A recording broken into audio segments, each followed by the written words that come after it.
Você trouxe para nós aqui um tema, e olha, é outro tema para variar, né, entre todos que o Fernando traz para nós aqui, bastante interessante. Eu acredito que muita gente aí, muito telespectador nosso aqui, internauta, vai se enquadrar nesse tema aqui, que é a síndrome do pânico. Olha só, hein? Síndrome do pânico é o assunto hoje aqui, é um texto do próprio Fernando, e a gente vai estar abordando os aspectos aqui dessa questão do pânico. Para falar, já para começar, Fernando, como é que podemos então definir essa questão da síndrome do pânico? Então, na realidade, Fábio, a gente fala síndrome do pânico porque é um conjunto de sintomas que a pessoa tem que leva a essa síndrome do pânico. Mas hoje em dia a palavra correta que o pessoal está usando é transtorno de pânico. Tá? O pessoal tirou síndrome porque fica uma coisa muito carregada, muito pesada. Então, a Organização Mundial de Saúde, ela definiu como transtorno de pânico. Transtorno de pânico. Isso. Por quê? E esse transtorno ele é caracterizado por crises de medo, de ansiedade muito grande, que são muito recorrentes, às vezes durante a semana e durante o mês. A pessoa tem aquelas crises de ansiedade fortíssima, que é caracterizada com a taquicardia, quer dizer, com a aceleração do ritmo cardíaco. Quer dizer, a pessoa sente o coração como se ele fosse sair pela boca, tá certo? Ela também tem, junto nessa crise de pânico, caracteriza também o aparecimento que a gente chama de dispneia, que é uma dificuldade de respiração. A pessoa sente como se estivesse sufocada, tá certo?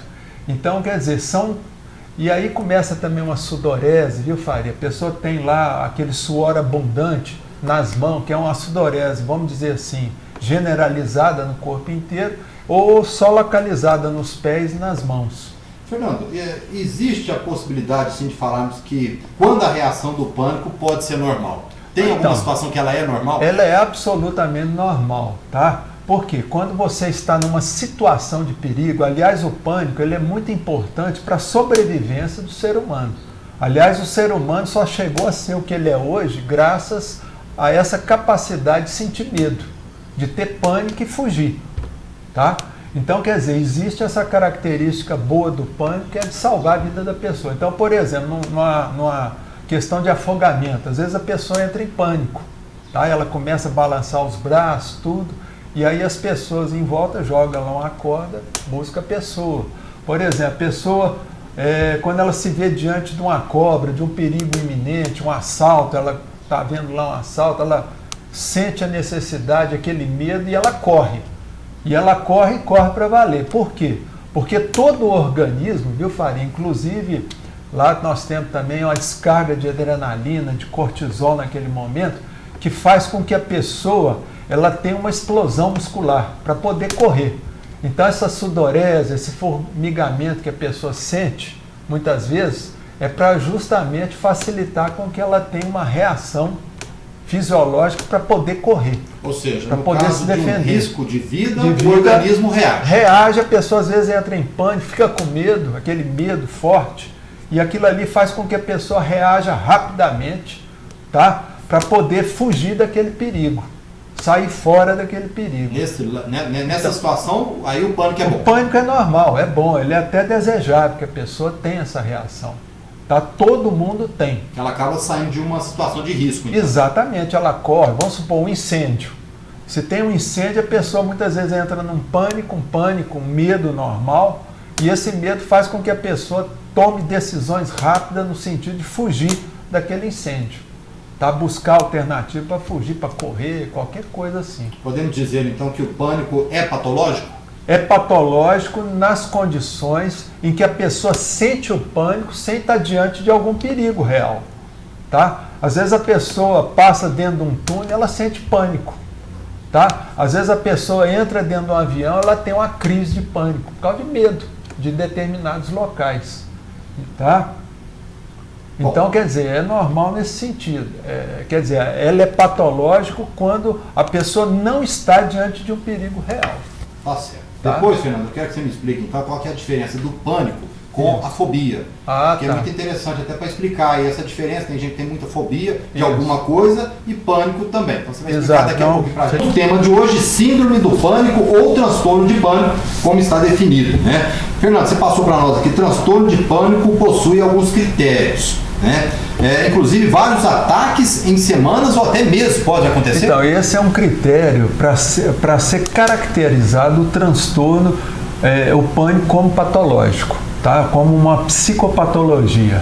Tá? Então precisa ser o quê? A pessoa durante a semana ela tem 2, 3 ataques, tá? Isso ao longo de um mês, tá? Para poder caracterizar como patológico. Certo, não é aquele pânico casual. Não. O pânico casual às vezes acontece, a pessoa vê uma cobra, às vezes a pessoa ela pode ter uma fobia, tá? Muita gente acha que pânico e fobia é a mesma coisa, né, Fábio? Era a pergunta do bloco anterior. Saber você qual é a diferença, então, do pânico e fobia. Isso. Então, exatamente. O pânico, muitas vezes, ele é um resultado da fobia. A pessoa, eu, por exemplo, já conheci uma mulher que tinha medo de lagartixa, tá? E, de repente, uma lagartixa caiu nela, em cima dela, não sei porquê, mas ela entrou em estado de pânico, tá? Então, quer dizer, o pânico é uma consequência, às vezes, da fobia. Tá? Mas uma coisa não tem nada a ver com a outra. Sim, falar que o pânico é fobia, não. Fobia é aquele medo que a pessoa tem, é um medo irracional de alguma coisa, por exemplo. A pessoa tem medo de escuro. Tá? Se ela for trancada num quarto escuro, ela entra em pânico. Tá? Pessoa que tem medo de altura, se você colocá-la numa escada a 100 metros de altura, ela entra em pânico. Tá? A pessoa que tem medo de barata, a mulher, por exemplo, tem medo de barata. Elevador, pessoa que tem medo de entrar em lugar fechado, tá? Igual um elevador. Você põe ela no elevador, ela entra em pânico. Principalmente se o elevador parar. Em algum lugar ficar presa, a pessoa entra em pânico. Tá? É o que a pessoa que tem claustrofobia. Tá certo. Você entendeu, Faria? Bom, então você comentou que para ter justamente os ataques em semanas ou meses, aí sim. Aí caracteriza como uma psicopatologia. Ok. Tá? Você também disse no primeiro bloco, Fernando, a questão da aceleração cardíaca, que aumenta ali os batimentos cardíacos, né? Nós temos também o suor abundante. E tem aqui tremores nas mãos também? Também, Faria. A pessoa ela pode tremer, ela pode começar, por exemplo, ficar com formigamento. Tá? Por quê? Porque quando a pessoa entra em estado de pânico, ela tem uma descarga violenta de adrenalina. Tá? E essa adrenalina faz com que os vasos tenham uma vasoconstricção periférica. Tá? Então a pessoa começa a ficar branca, amarela, por causa da vasoconstricção periférica. Justamente para o sangue ficar onde? Nas partes internas do corpo, para poder a pessoa ter uma explosão muscular, sair correndo, isso e aquilo. Tá? Eu vi aqui uma outra situação também, que você já tinha dito, dificuldade de respirar. Isso, aí a pessoa sente aquela dor no peito, aquela dificuldade tremenda. Exato, esse é o nome técnico, é a dispneia. Tá? A pessoa tem a sensação de sufocamento, mas ela não está tendo um sufocamento, ela tem a sensação. Tá? Sensação de desmaio também está constante? De desmaio, tá certo? Ela tem a sensação que está desmaiando, sensação de tonteira também, tá? E essa tonteira a gente tem que separar da vertigem, tá? Porque a vertigem é quando a pessoa, ela começa a sentir que está flutuando, as coisas estão girando em volta, tá? O que a gente observa, então, são características básicas. Para saber realmente se está entrando em pânico. Às vezes, na tonteira ali, ela tem uma despersonalização, que é como se ela estivesse saindo do corpo.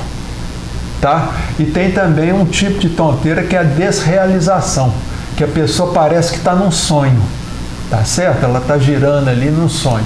O medo de morrer também é uma característica? O medo de morrer. Na realidade, o que caracteriza o pânico é o medo que a pessoa tem de morrer.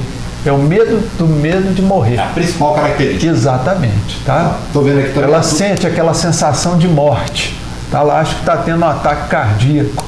Dor ou desconforto no peito, né? Isso, a pessoa sente, às vezes ela sente lá, às vezes causa até uma anginazinha na pessoa, a pessoa acha que está tendo um infarto. Aí corre lá para o pronto-socorro, tudo, o médico faz todos os exames, aí aplica na veia da pessoa lá um clonazepam, tá? E que é um benzodiazepina que a pessoa vai acalmar, vai tranquilizar. A gente vê muito aqui, e eu estou vendo como característica também, Fernando, a questão da náusea, né? Isso, às vezes as pessoas quando estão com muito pânico, a gente vê em filmes, e até mesmo na situação real, né? Exatamente. A pessoa entra em pânico, vai lá e acaba tendo náuseas. Né? Náusea, e aí ela pode até ter um vômito, tudo. Então, quer dizer, embrulha tudo. Todas as funções orgânicas da pessoa ficam abaladas. A pessoa tem a sensação de morte, viu, Fábio? Um medo tremendo, tá? E isso não é enjoamento. Muitas vezes os parentes falam, não, isso é besteira, não é nada. Para a pessoa que está tendo o pânico ali, aquele transtorno de pânico, é uma realidade. E as pessoas não podem fazer chacota, não. Tem que levar no médico, tá? Leva lá no pronto-socorro, eles aplicam um tranquilizante na pessoa e pronto. Tá. Fernando, você citou no seu texto as prováveis causas do pânico. Quais seriam elas, então? Então, na realidade, o pânico, tá? O transtorno de pânico, ele não tem uma causa real, tá? O que existe são teorias, tá? Que são levantadas. Então, nós temos, por exemplo, a teoria neuroanatômica, tá certo? Que é uma teoria científica lá, que fala que tem uma área no cérebro, tá? E essa área no cérebro lá sendo afetada, a pessoa tem isso e aquilo, tá? Mas nada que prove. Tem a outra teoria também, que é a comportamental. Então também tem outra teoria também, que é a psicanalítica, que fala que às vezes a pessoa tem uma, vamos dizer assim, uma erupção, tá? Lá do inconsciente dela, que está ligado a algum problema que ela teve na infância, tudo. Tá? E tem também a teoria espírita. Essa você vai falar para mim daqui a pouquinho, porque aí é uma opinião pessoal sua. Isso. Eu faço questão de saber realmente o que pode ter essa correlação, né, do espiritismo justamente com a questão do pânico, tá certo? Então daqui a pouquinho você explica isso para nós. Então também tem outra teoria também, que é a psicanalítica, que fala que às vezes a pessoa tem uma, vamos dizer assim, uma erupção, tá? Lá do inconsciente dela, que está ligado a algum problema que ela teve na infância, tudo. Tá? E tem também a teoria espírita. Essa você vai falar para mim daqui a pouquinho, porque aí é uma opinião pessoal sua. Isso. Eu faço questão de saber realmente o que pode ter essa correlação, né, do espiritismo justamente com a questão do pânico, tá certo? Então daqui a pouquinho você explica isso para nós. Síndrome do pânico, já estamos caminhando para o final e agora acho que todo mundo quer saber a sua opinião particular sobre essa questão do pânico. Então, Faria, a minha opinião particular, como eu sou espírita, eu sigo a doutrina espírita, e na doutrina espírita a gente tem a reencarnação como uma parte muito importante da doutrina espírita, tá? Aliás, essa parte da doutrina espírita, da reencarnação, é que vai complementar a teoria psicanalítica, que fala do inconsciente, porque eles param em determinado ponto, eles acham que está só preso ali naquela vida. Mas a doutrina espírita, pela doutrina espírita, a gente sabe que existe muita interferência de entidades espirituais na nossa vida, tá? E na realidade, a pessoa, quando ela tem um transtorno de pânico, muitas vezes, viu, Faria, eu não estou dizendo que essa é a minha opinião, mas a maioria das vezes que a gente tem notado é o seguinte, que a pessoa, quando ela tem uma predisposição ao pânico, ao transtorno de pânico, ela tem já uma sensibilidade mediúnica muito grande. Então, o que acontece? O que pode estar acontecendo é o seguinte, é que às vezes a pessoa fez alguma coisa com alguém, vamos dizer assim, há uns 300, 500 anos atrás, e aquele espírito, aquela entidade espiritual credora, muitas vezes ela aproxima da pessoa, aproxima de uma forma, e a pessoa sente aquela aproximação. E naquela aproximação, às vezes a pessoa entra em pânico, tá certo? Então, o que a gente tem visto na nossa parte clínica mesmo, na nossa vivência clínica, é o seguinte, que toda vez que a gente associa medicação, tratamento psicoterapêutico e tratamento espiritual, o sucesso é grande no tratamento da síndrome de pânico, do transtorno de pânico. Quer dizer, a pessoa tem uma taxa de cura muito grande, porque está tratando também a parte espiritual. A gente sempre fala essa questão, né, Fernando? Da religião, que é sempre muito importante na vida de todo mundo, né? Eu, por exemplo, às vezes eu trato uma pessoa que é evangélica, por exemplo, eu falo, ó, você tem que frequentar a sessão de descarrego, tá? Para poder ajudar no tratamento. Porque o medicamento que muitas vezes a pessoa está tomando, aquele medicamento ele só coloca a casa interna da pessoa em ordem, mas não resolve a causa fundamental do transtorno, que levou a pessoa a fazer aquele transtorno de pânico. O medicamento ele estabiliza, deixa a pessoa tranquila, mas e a causa? Tá? Então tem um tratamento também psicoterapêutico que ajuda muito, tá? e aí a pessoa conhece as causas, às vezes a pessoa tem um problema que ela foi assaltada, ela teve um trauma quando foi criança, um susto muito grande, aquilo lá pode refletir no futuro através de um transtorno de pânico. Como é que fica a situação da família também para apoiar essa pessoa? A família é o seguinte, a família tem que parar de querer julgar muitas vezes a pessoa que tem aquele transtorno de pânico. Ah, será que é enjoamento dessa pessoa? Será que ela está sentindo realmente o que ela fala que está sentindo? Eu falo o seguinte, gente, evitem os julgamentos, procurem ter compaixão, tá? Porque a pessoa que tem um transtorno de pânico, ela sente realmente aquela sensação de morte. Ela sofre bastante, tá? Então, quando a pessoa tiver, vamos procurar acalmar a pessoa, tá? E procurar a família, ela ter um entrosamento na questão da religião, da religiosidade, é muito importante. Seja espírita, seja católica, seja evangélica, tá? Vamos procurar a religião, porque a religião, a pessoa começar a mudar os hábitos, as atitudes dela, a questão moral, procurar ter um trabalho moral, a pessoa começar a fazer caridade é muito importante. Eu já vi pessoas, por exemplo, que se curaram quando elas começaram a fazer caridade, uma caridade sistemática, tanto a caridade material, tá, ajudando alguma entidade materialmente, quanto a caridade moral, com conversas, com apoio, tá? É importante. Então é importantíssimo isso, eu faria. Fernando, mais uma vez, eu obrigado agradeço pela participação, pelos